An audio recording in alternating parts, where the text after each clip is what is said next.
Trending sa social media ang pinakamaliit na e-scooter na kasing liit lang ng briefcase. Specs and features ating pag-uusapan dito sa ating motor review.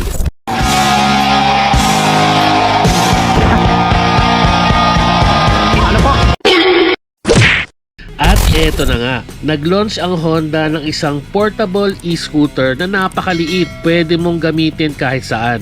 Yes, tama ang narinig nyo, kahit saan. Pwede mong dalhin kahit saan, pwede mong gamitin kahit saan. Sa sidewalk, sa park, sa mall, sa loob ng campus, sa loob ng kondo, sa loob ng bahay, sa loob ng opisina. Kahit sa BGC, napakagandang gamitin to. Ang tawag po dito ay Honda Moto Compacto. Ito po ay isang revival ng isang Honda Motocompo way back 1980s na isang 49cc at 2-stroke. Pero ngayon, iba na siya. Ito ay isang legitimate electric scooter with a very sleek and futuristic design. Pwede mong i-fold tulad sa ibang e-bike, pwede mo ito i-hand carry at pwede mo rin ilagay sa trunk ng inyong mga sasakyan.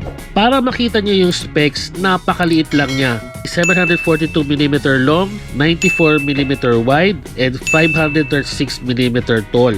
Since e-scooter siya, meron siyang peak output of 490 watts, battery capacity of 6.8 amps, motor type niya ay permanent magnet, front wheel drive, top speed niya ay 15 miles per hour or 24.1 kilometers per hour. Charging time niya 3.5 hours at yung full charge niya ay kayang umabot ng 12 miles or hanggang 19.3 kilometers. So malayo na rin talaga.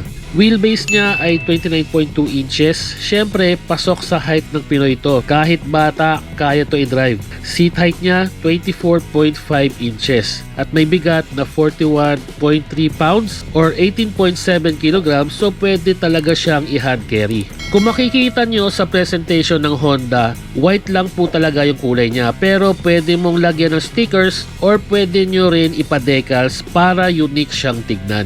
Portable e-scooter, pwede mo gamitin kahit saan pero dito ako nagulat. Ang Honda Moto Compacto ay nagkakahalaga ng $995 US. Kung i-convert natin ay nasa 56,438.39.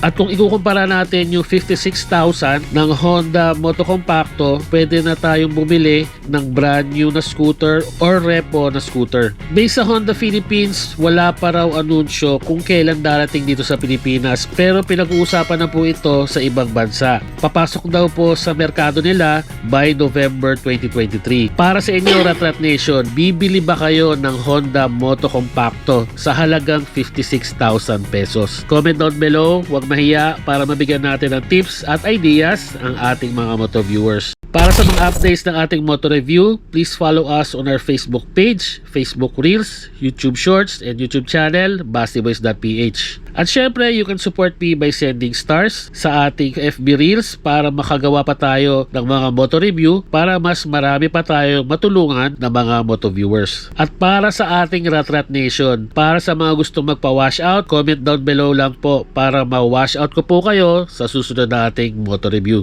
Maraming salamat po sa inyong pagtangkilik at pagsuporta. Ride safe, Rat Nation!